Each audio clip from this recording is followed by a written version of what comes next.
Dear voices, won't you please just unlock me?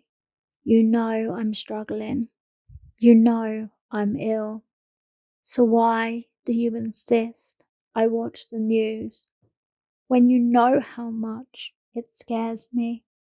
I know I annoyed you when I asked for help and when I told them how you don't let me sleep at night, and when you do, that it's never sweet dreams. But don't worry, I'm still here.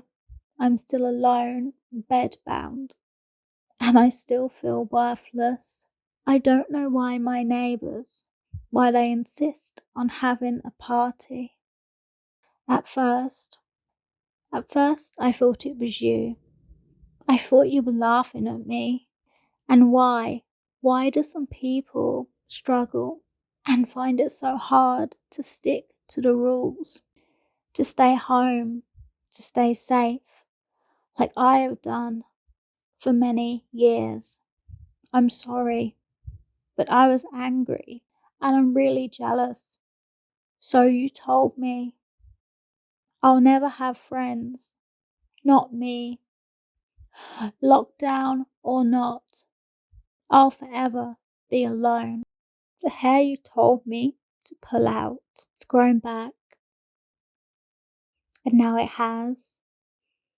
I feel like Rapunzel, and now I finally learnt to love myself and to love the body that you made me hate.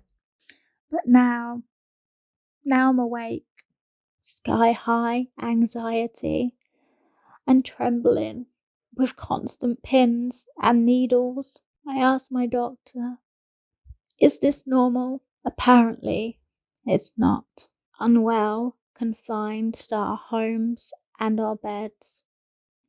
Long before lockdown, when things return to normal for you, please don't forget us. Please don't forget me.